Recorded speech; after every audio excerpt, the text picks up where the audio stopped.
Alors, bonjour à tous et bienvenue à ce point de presse pour le bilan de fin de session du Parti québécois. Tous les députés sont présents, y compris la porte-parole nationale du Parti québécois, Mégane Perry-Melançon. Alors, je passe la parole à Paul Saquet-Plamont. Bonjour tout le monde. Donc, bilan de fin de session. D'abord, je veux dire que, mis à part notre travail, convenons que c'est une session qui est courte et qui a d'abord été marquée par, à nouveau, la déconfiture de la CAQ dans plusieurs dossiers. Donc, notre session commençait à Rouyn-Noranda. On avait des sujets sur la santé et ces sujets-là ont été éclipsés par la démission de Pierre Fitzgibbon et ça allait marquer le ton parce que cette session-là, elle est marquée notamment par le dossier Nordvolt qui a occupé, à juste titre, énormément d'espace, mais par d'autres dossiers dans lesquels on voit l'absence de planification de la CAQ et la déconfiture que ça entraîne. Pensons à la montée du crime organisé, l'éducation, les CPE, la qualité des services dans les CPE, les coupures dans la francisation, les coupures en santé liées au déficit historique de 11 milliards. Donc, plusieurs sujets qui ont occupé énormément d'espace cette session-ci. Et le Parti québécois, évidemment, s'est employé à être pertinent, juste et crédible sur chacun de ces sujets-là.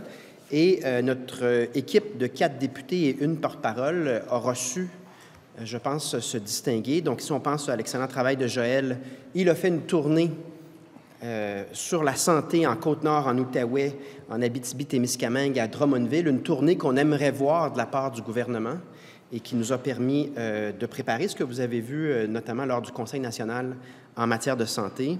Il a talonné la CAQ, mobilisé des dizaines de milliers de Québécois pour défendre la qualité des services dans les CPE.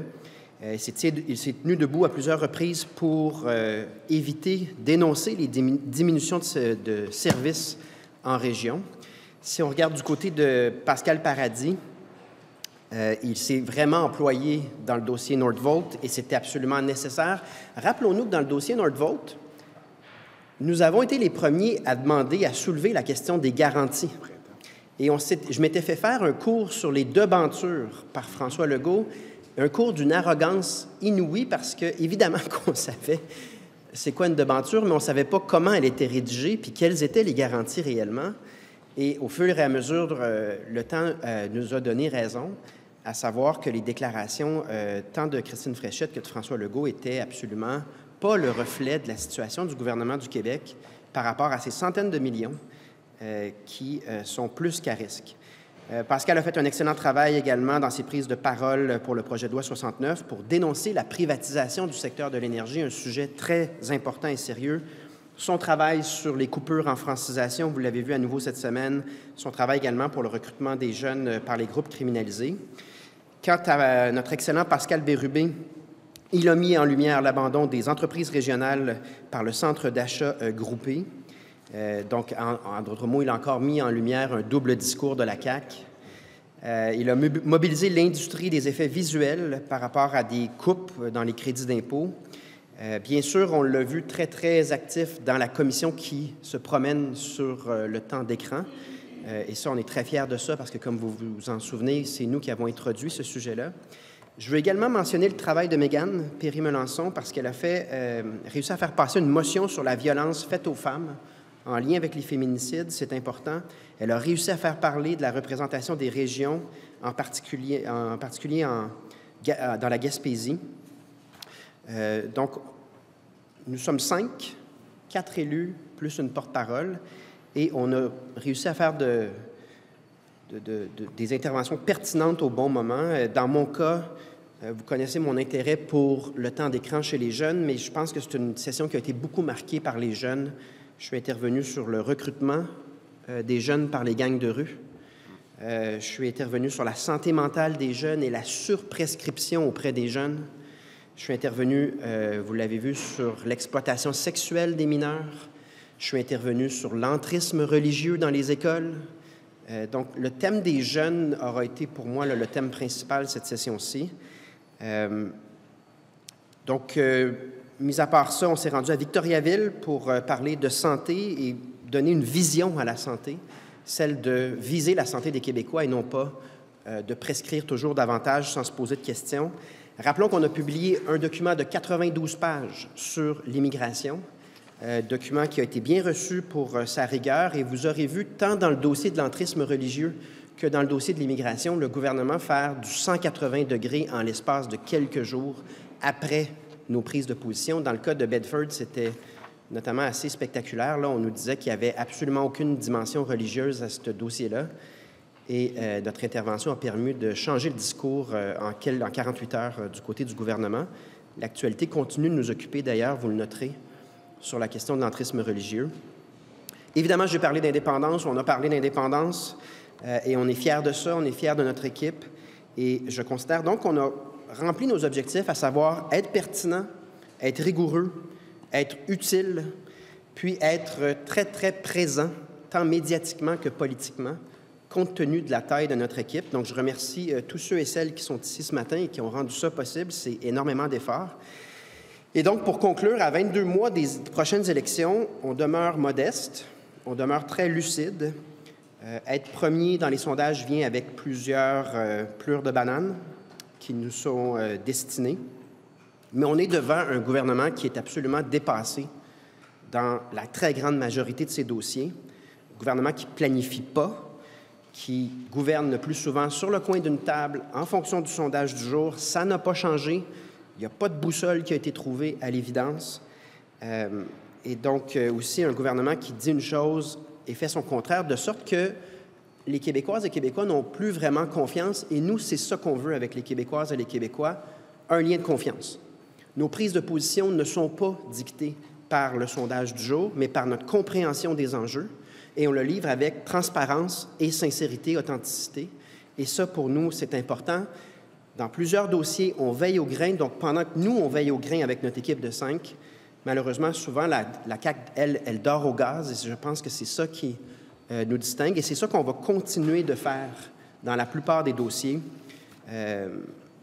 Plusieurs des engagements de la CAQ qui n'ont pas été respectés. Et on est devant à quelques jours maintenant d'une partielle dans Terrebonne, donc ce sera également un indicateur encore bien plus clair que toutes les projections et les sondages qui varient, et c'est normal, un indicateur clair de la suite des choses au Québec, ce rendez-vous à Terrebonne où on espère vraiment agrandir notre équipe avec Catherine Gentilcorps, qui est avec nous. Elle est où? Elle est juste là. On espère vraiment agrandir notre équipe et mettre son talent au service des Québécoises et Québécois. Ça a eu énormément d'impact d'avoir Pascal Paradis, de passer de 3 à 4. Il ne peut pas se plaindre qu'il a manqué de temps de glace. C'est un peu comme Lane Hudson. On l'a rapidement utilisé dans toutes sortes de situations et c'est au grand bénéfice du Parti québécois et du Québec. Ce sera la même chose pour Catherine Gentilcorps si on nous donne cette opportunité, cette chance-là. Et donc, le plan de match pour l'an prochain, parce que ce sera votre question, continuer de donner l'heure juste aux Québécois, continuer d'être rigoureux, d'arriver avec du travail solide, la constance, la cohérence. Ça va être le même plan de match pour 2025, en sachant que ce ne sera pas un environnement facile. Et on va commencer 2025 avec le même optimisme et la même énergie que ce qui nous a permis de faire ça cette année en 2024. Alors, nous sommes prêts à prendre vos questions. Il y a 2 minutes. On a une question, une sous-question. Bonjour à vous. Ce ne sera pas ma question. Alors, M. Paul Saint-Pierre Plamondon, c'est l'heure de l'introspection. On va commencer par la facile. Le bon coup. Il y a plusieurs bons coups. On est pertinent dans plusieurs dossiers. Et là où il y a des bons coups, c'est quand on réussit à faire complètement changer le gouvernement dans sa prise de position. C'est arrivé à quelques reprises, donc j'en nommerai pas un seul. Mais vous noterez que quand on arrive avec du travail bien fait et réfléchi, souvent le gouvernement change complètement sa position dans les jours qui suivent. Ça veut dire qu'on fait notre travail malgré qu'ils sont 89 députés et que nous ne sommes que 4 députés. Le mauvais coup. Avez-vous des suggestions? Non, mais soyez honnête. Oui, c'est ça, genre. Il doit y avoir quelque chose que vous vous dites, on aurait pu faire mieux ou on aurait dû faire mieux. Suggestion? Vous avez été bon partout.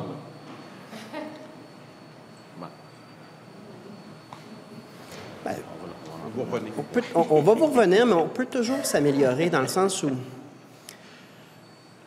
la grosse difficulté, pour être très transparent, c'est qu'on ne va pas au bout de notre potentiel en ce moment.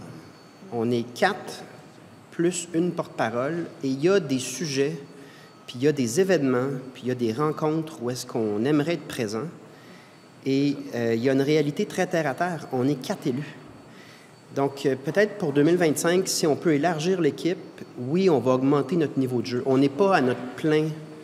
On ne peut pas suivre tous les projets de loi, notamment. Les projets de loi, les commissions. Il y a quelque chose qu'on peut faire en 2025 de mieux qu'en 2024 si on réussit à élargir l'équipe et donc à couvrir encore plus large et avoir plus de ressources. Moi, je pense qu'il y a de la place encore pour de la progression dans le niveau de jeu de notre parti et je compte beaucoup sur... Terrebonne sera très important pour nous en ce sens-là. Vous avez été à 60 de votre capacité. On vous donne une note de 6. Ça, c'est votre note. Puis vous êtes libre de nous donner la note que vous voulez. Moi, je ne donne pas de note. Mais je noterai qu'on aura été premier dès le début de l'année, puis qu'on aurait réussi même en 2024 à progresser dans la confiance que nous accordent les Québécois avec une équipe de cette taille-là. Il me semble que ce n'est pas rien. Puis moi, je vous le dis, on va augmenter et améliorer notre niveau de jeu en 2025 parce qu'on va réussir à élargir l'équipe, donc à être plus nombreux, donc à être plus présents, parce qu'il y a des limites aussi là, à être 4. Bon, j'ai télégraphié pour les 2 autres. Ils savent venir. Première question. Préparez-vous.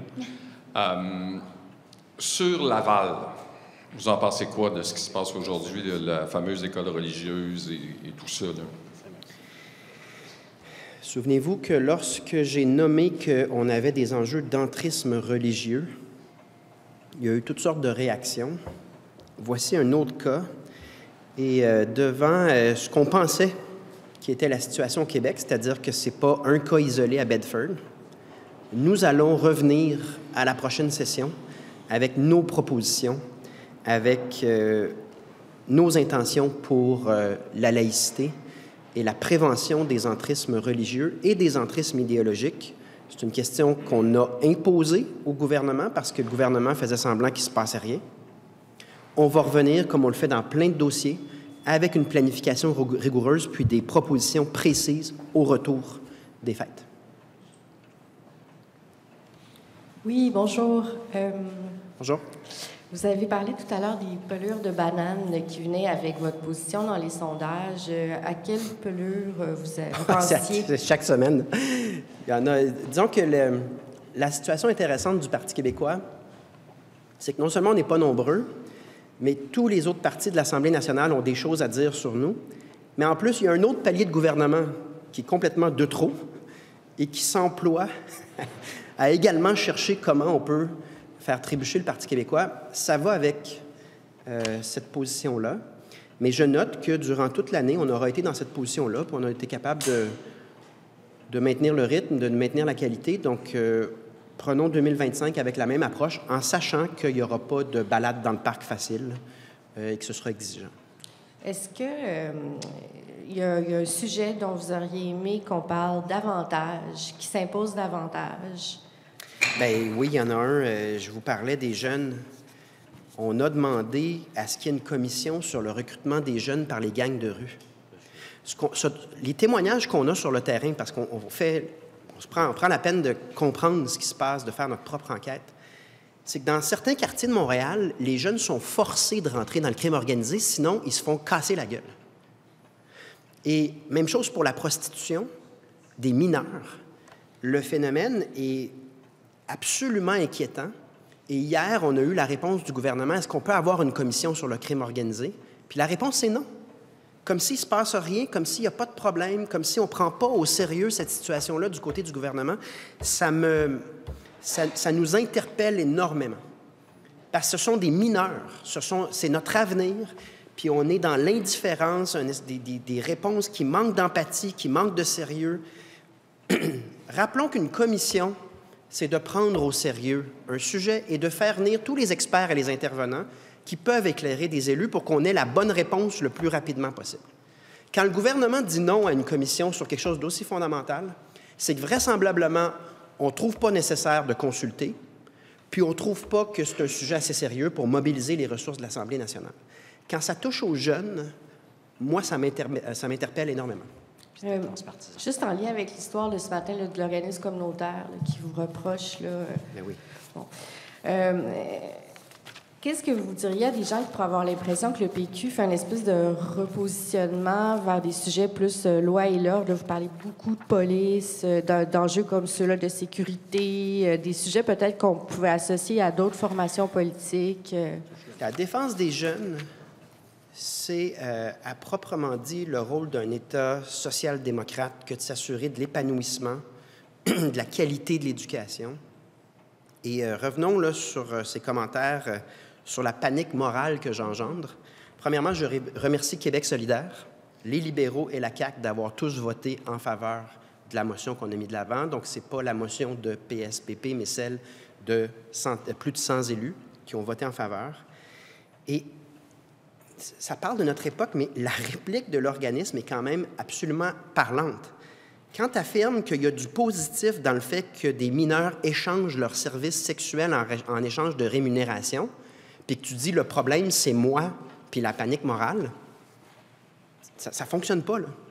Puis j'ai préparé, parce qu'on me reproche dans leur texte de ne pas m'être penché assez sur leur historique puis leur travail. En fait, on avait fait nos devoirs avant. Voici quelques citations de cet organisme-là, notamment dans les commissions parlementaires à laquelle Mégane, la commission spéciale, Mégane était présente. L'organisme se démarque d'emblée des discours réduisant les personnes qui échangent des services sexuels au statut de victime et propose une démarche d'intervention mettant de l'avant le libre arbitre des jeunes. Ce sont des mineurs de 12 ans. Ils interviennent auprès de jeunes de 12 ans, puis ils leur disent « Hey, le sugaring, les sugar daddy, c'est ton libre arbitre. » C'est pas sérieux, là. Un autre. À propos de l'empowerment et de l'autonomie, Weiss, un auteur, démontre que pour plusieurs, les échanges de services sexuels sont des stratégies d'empowerment, leur permettant de reprendre un contrôle sur leur vie et qui tendent à être émancipateurs. C'est ce qu'ils nous ont dit. De plus, l'échange de services sexuels peut également être source d'émancipation, qu'elle soit matérielle ou affective, et peut procurer aux jeunes une meilleure estime de soi en leur donnant un pouvoir d'action sur leur propre vie. Ça, c'est financé par l'État. Puis là, il y a tous les élus de l'Assemblée nationale, sauf une abstention, qui a dit « ça suffit ». Donc, ils peuvent m'attaquer personnellement. Qu'ils fassent ça, ça change absolument rien à ma position. Leurs citations et leurs gestes parlent d'eux-mêmes, et nous sommes en démocratie. Et donc, c'est la volonté démocratique qui va faire en sorte que ces choses-là changent, parce que quelqu'un de 12 ans n'a pas à exercer son libre arbitre pour rentrer dans une relation sugar daddy ou toute autre forme de service sexuel en échange de rémunération. C'est absolument... C'est de l'exploitation sexuelle et ça doit être dit, ça doit être nommé. Merci. Bonjour. Bonjour. Dans votre rétrospective, vous n'avez pas parlé, ou je ne l'ai pas entendu, d'immigration. Pourtant, ça a été... On l'a fait. On a parlé du plan, on a déposé un plan de 92 pages, comme je le disais, qui a amené le gouvernement à changer son discours, à prendre position, je pense, 3 jours plus tard, comme dans le cas de l'entrisme religieux, où est-ce qu'on nous disait qu'il n'y avait rien à voir, rien à faire, puis 48 heures plus tard, le premier ministre changeait la position. Donc, oui, en fait, il faut comprendre que pour notre équipe, compte tenu des ressources limitées également qui nous ont été consenties, vous vous souviendrez de ces négociations assez originales, là, où est-ce que le Parti québécois se retrouvait le bec à l'eau en termes de ressources parlementaires. Produire un document de 92 pages avec des notes de bas de page et beaucoup de recherches, 245 notes de bas de page, ça demande énormément de ressources, mais on y tient parce que c'est notre style. Quand un sujet est complexe et mérite des nuances, le coucher par écrit sur 92 pages, on le sait que ce n'est pas tout le monde qui va le lire, mais c'est là, puis le travail a été fait. Et le plus qu'il y a de rigueur et de préparation, le plus souvent qu'on influence le gouvernement qui, ironiquement, avec les ressources de l'État, n'a pas fait ce travail-là, n'a pas déposé de vision et de travail détaillé. Donc, on va continuer de travailler comme ça. L'objectif en 2025, réaliste, c'est-tu que l'année prochaine, vous soyez 6 ou 5? Bien là, on ne le contrôle pas, parce que pour être 6, ça prend une partielle. On n'a aucun contrôle. L'objectif, c'est d'être minimalement 5, et comprenez que ça a un impact déterminant pour nous. Alors que 89, 90, 88, ça ne change rien. Pour nous, de passer de 4 à 5, Ça nous permet de faire des choses qu'en ce moment, on ne peut pas faire parce que, regardez, l'espace médiatique, l'espace politique, le travail de préparation qu'on fait, il y a des limites à ce qu'on peut faire à 4. Quand on augmente de 25 % les effectifs, ça aura un impact sur ce qu'on est capable de faire et j'espère vraiment que c'est ce qui nous attend en 2025. Bonjour à tous. J'aimerais revenir un peu, là, ça a été abordé rapidement. Bon, on a un nouveau code d'école ce matin. Le ministre dit qu'il veut légiférer pour renforcer la laïcité. Vous avez dit que vous allez répondre avec vos propositions en la matière, mais vous avez dit on va répondre en ce qui concerne l'entrisme religieux, mais également l'entrisme idéologique. J'aimerais mieux comprendre un peu. Vous avez déjà parlé de votre position là-dessus, mais qu'est-ce qui peut être fait? Parce que vous avez l'air de le mettre un peu sur le même pied d'égalité. Non, c'est pas le même pied d'égalité. Non, c'est juste préciser un peu. Puis quel genre de mesures? Parce que je me questionne, lorsqu'on parle d'entrisme idéologique, il y a des enjeux aussi de liberté d'expression qui viennent en ligne de compte. Donc, j'aimerais mieux comprendre votre position. Bien, vous avez un exemple d'entrisme idéologique. Donc, si un organisme communautaire va dans les écoles, puis que le ministre ne fait aucun suivi, puis aucune idée, en fait, qui vient des écoles dire quoi, puis que cet organisme-là dit à des enfants de 12 ans, c'est votre libre arbitre si vous voulez un sugar daddy, bien, on est devant un cas d'entrisme idéologique, à savoir que le point commun, c'est que, en principe, le programme du ministère doit être suivi. Il n'est pas facultatif. Donc, quand on rentre du religieux dans l'école, ou quand on rentre des présentations qui sont incohérentes ou qui ne font pas partie du programme du ministère, bien, on a des problèmes d'entrisme, à savoir qu'il n'y a pas de cohérence. Nous, notre prétention, c'est que le ministère fait un programme. Ce programme-là doit être le reflet de la démocratie. Et ce programme-là, donc, doit être respecté dans les écoles. Puis là, peu importe c'est quoi la source de non-respect du programme, c'est un problème parce que ça veut dire que ça dépend on est où au Québec, puis dans quelles circonstances. Puis là, on tombe au hasard sur du contenu qui n'est même pas approuvé. Donc, c'est ça notre prétention. Donc, on va préparer ça pour la rentrée. Donc, vous aurez les détails en temps et lieu. Mais juste encore pour ramener, parce que vous utilisez le même terme entrisme qui, dans la définition, c'est cette idée-là, finalement, d'investir les institutions dans le but d'en changer les orientations. Vous avez parlé de cet organisme-là. Est-ce qu'on a des informations sur le fait que c'est une tendance généralisée? Est-ce qu'ils vont dans les écoles? Est-ce qu'il y a justement une tendance forte où ce genre d'idées-là sont imprégnés dans les écoles et dans les institutions au Québec? Notre prétention, c'est que le programme du ministère de l'Éducation doit être respecté en tout temps. On va vous revenir sur des balises qui permettent de garantir la cohérence et le respect du programme du ministère de l'Éducation. Et on pense que l'actualité, cette session-ci, nous démontre qu'on est rendu à clarifier ces balises-là. Donc, on va vous revenir. Merci. Bonjour. On vous a souvent entendu critiquer le fédéralisme. Bon, ça, on était habitués. Et rarement critiquer un groupe de personnes ou des gens. Ça a été un peu votre devise depuis la campagne électorale, d'ailleurs. Récemment, vous avez décidé d'attaquer les woke directement. Dans une pléiade. Là, je vais terminer ma question, merci. En quoi c'est bon pour votre projet d'indépendance de faire ça? À nouveau, ce que le Parti québécois fait, c'est de s'efforcer de donner leur juste sur chacun des sujets qui comptent. On ne fait pas d'études de marché ni de sondage interne avant de prendre une position. Dans l'affaire Boisy, j'ai dénoncé 3 comportements récurrents dont on a soupé, je les répète, désinformer ou déformer les propos de ses adversaires pour faire des procès d'intention, mettre des termes racistes, phobes, intolérants pour décrédibiliser son adversaire ou encore se victimiser pour rendre tout dialogue ou débat impossible. Je maintiens que ces 3 comportements-là ne sont pas acceptables. Puis, je pense que c'est une position qui est plus que raisonnable et plus que nécessaire, si on veut, une démocratie fonctionnelle. Et ce n'est pas garanti. Regardez ce qui se passe à travers le monde en ce moment. Les démocraties ne vont pas bien. Et je pense que ce n'est pas notre dernière intervention sur les fondements d'une démocratie saine si on recherche la paix sociale. Ce ne sont pas tous les groupes en ce moment qui recherchent la paix sociale. Nous, c'est notre cas. Et ça vient avec certaines règles de comment débattre et comment ne pas désinformer pour rendre le débat impossible. Mais à ma question plus précisément, Donc, ça crée une certaine division. Il y a des souverainistes qui se considèrent sans doute woke, là, qui se sont peut-être sentis touchés ou affectés par vos propos. Donc, de quelle façon c'est bon pour le mouvement indépendantiste de faire ce genre de sortie?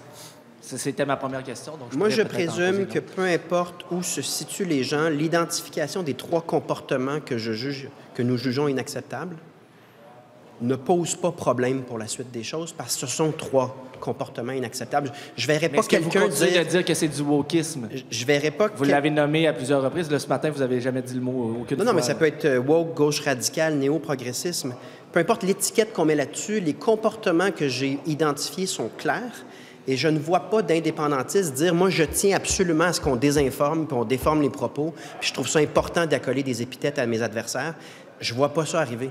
Donc, on va évidemment maintenir la constance de notre discours sur ce qu'on dénonce parce que, évidemment, là, il y a toujours le jeu ensuite des propos qui... tu sais, c'est pas une attaque sur des personnes, c'est vraiment la dénonciation dans le cas d'un dossier qui était étincelant de clarté, c'est l'affaire Boisier, la dénonciation de 3 comportements, puis on va maintenir notre position là-dessus. Merci beaucoup, M. Lachance. C'était une question. C'était 3 relances. Là, mais... Il n'y a pas eu de 3 relances. Il n'a pas répondu à la première question. C'était la première question encore. On pourra y revenir plus tard, mais j'aimerais laisser la parole à Mme maintenant, Lévesque. Sur un sujet d'actualité. J'aimerais laisser la parole à Mme Lévesque. On va y revenir plus tard si on a le temps, M. Je suis là, je ne reviendrai pas. Sur un sujet d'actualité, on voit qu'il y a des décès liés aux spécialistes. Les spécialistes disent qu'il y a des gens qui sont décédés cette année en attendant d'être opérés à cause de la liste d'attente. Est-ce que c'est normal qu'au Québec, les spécialistes soient obligés de sortir pour dire hey, il y a eu 70 décès parce qu'on n'a pas été capable de les opérer? Mais poser la question, c'est d'y répondre. Est-ce que c'est normal au Québec, en 2024, que des gens décèdent sur la liste d'attente alors qu'on ne peut pas avoir de service? Non, c'est pas normal. C'est absolument scandaleux, en fait, d'en arriver là. Et malheureusement, si ça prend les médecins spécialistes pour dénoncer ce phénomène-là, c'est parce qu'il y a une omerta depuis plusieurs années dans le système de santé et qu'on a encore éloigné le pouvoir politique de la gestion de la santé avec la mise en place de Santé Québec. Est-ce qu'on aura davantage l'heure juste sur ce qui se passe vraiment dans le réseau au cours des prochains mois et des prochaines années? C'est ça le grand défi de Santé Québec. Non seulement d'améliorer les opérations, d'optimiser les fonds qui sont disponibles, d'améliorer justement le bilan, mais aussi d'être certain que la transparence soit totale sur la façon dont on obtient un retour sur notre investissement en matière de santé. Madame Lévesque. Bonjour. Bonjour. Comment vous allez garder le rythme jusqu'en 2026? Bien, j'ai une annonce importante à faire par rapport à 2026. Donc, je serai candidat aux élections de 2026. Et je confirme que chacun des députés ici présents se représentera en 2026. Je le dis parce que François Legault a également confirmé ça, mais souvent, François Legault dit quelque chose, mais en fait fait l'inverse. Je vous invite à poser la question aux députés de la CAQ dans le cadre de leur bilan. Qui, parmi les députés de la CAQ, se sent prêt à défendre leur bilan et à solliciter un autre mandat en 2026? La question mérite d'être posée compte tenu de ce bilan-là à l'heure actuelle. Je la pose à vous, là, M. Saint-Pierre Plamondon, parce qu'on vous a senti quand même fatigué en cette fin de session un peu. Il y a eu une absence qui a été remarquée. Vous l'avez dit, on n'est pas à notre plein potentiel. Sérieusement, là, comment vous allez vous assurer de garder le rythme, maintenir cette présence-là à l'Assemblée nationale pendant les prochains mois? L'ajout d'une personne aurait un impact significatif. Et dans l'intervalle, il faut juste comprendre comment on fonctionne pour être sur tous les sujets puis occuper cet espace-là alors que nous ne sommes que 4.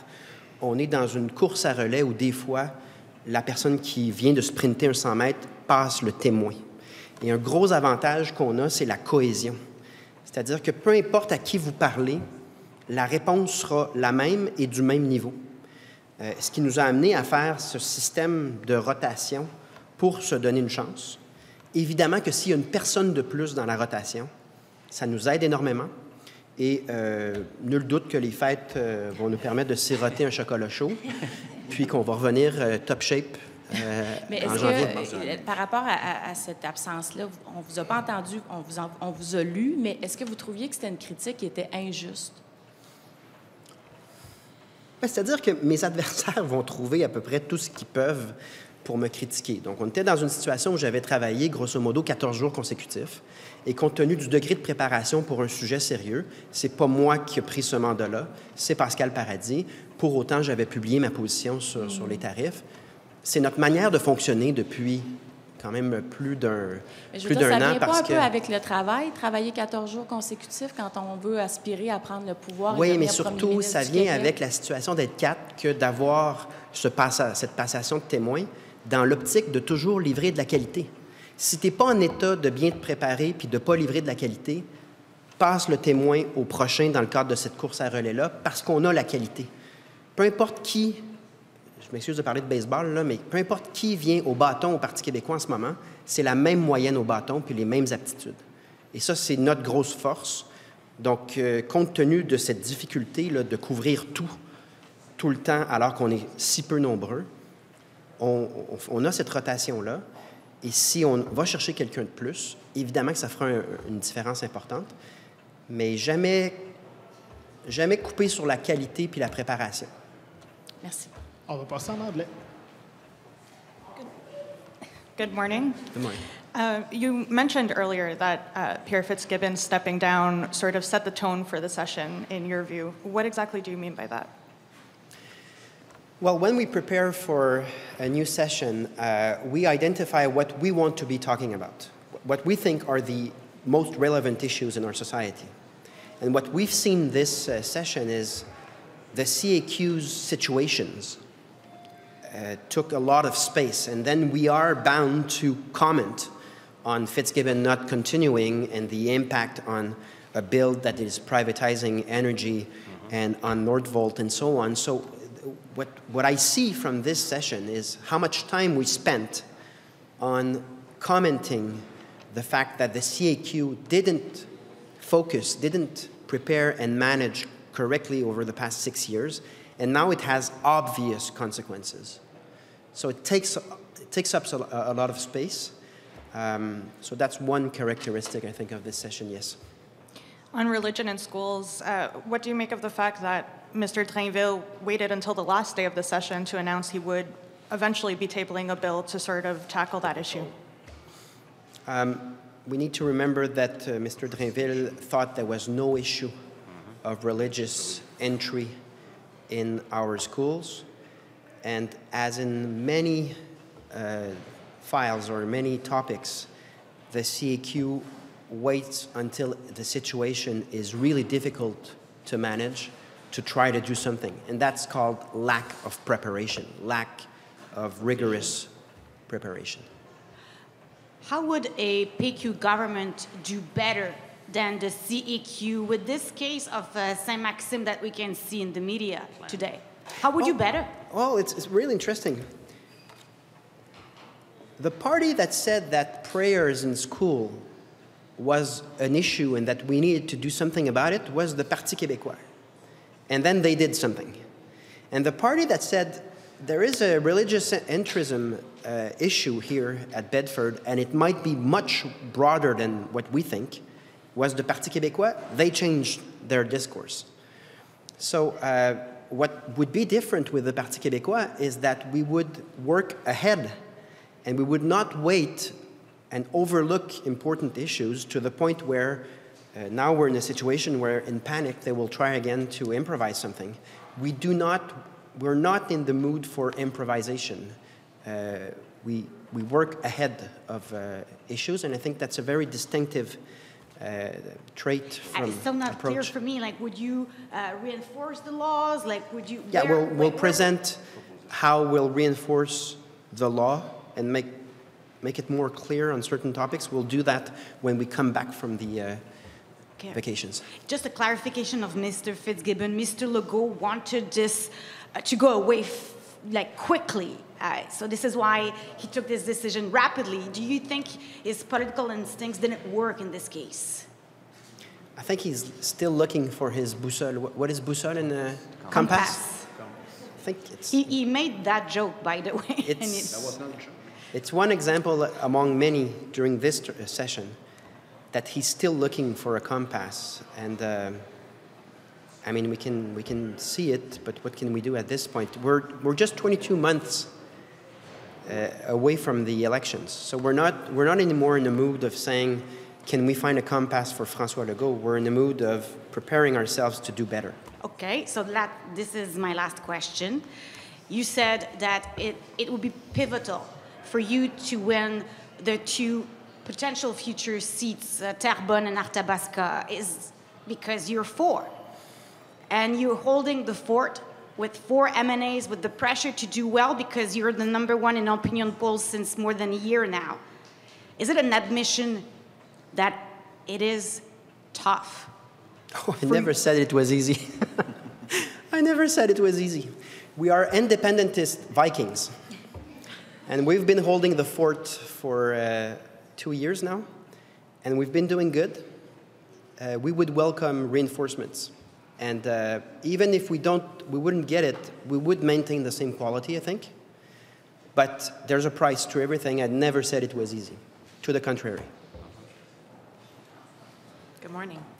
If it's not easy, and you're a small but maybe mighty bunch in your opinion, leading up to this election in, like you said, 22 months away, how do you keep this momentum without getting tired or without losing the hope of these Quebecers who have kind of supported you in the past couple months? It's really demanding to be only 4 MNAs and 1 spokesperson, but we do have a lot of fun. There's a lot of cohesion in this team. So there are jokes and there are moments where we go the extra mile just because the atmosphere is really, really positive. Even when we're faced with attacks from other parties, we respond together. And that's also a trait or a characteristic that is a determinant, because you can be overworking and like giving everything you got if the climate in which you work is really positive. It gives you a second rush of energy. They're just telling me so many things. So that's not all. We're supported as well by a growing number of Quebecers. So when you walk towards a rendezvous and somebody tells you, I know it's tough, I know you're working hard, but come on, let's do it. You continue. And I think 2025 will give us more teammates. And so we want Ivan Demidov. When it comes to Minister Drainville and everything that's going on with schools like Bedford and St. Maxime, what would you like to see in this bill in order to really make a change? Oh, we'll tell you that ahead of what they'll... so we'll give them the answers, as we often do. Merci beaucoup. C'est ce qui conclut le point de presse du Parti québécois.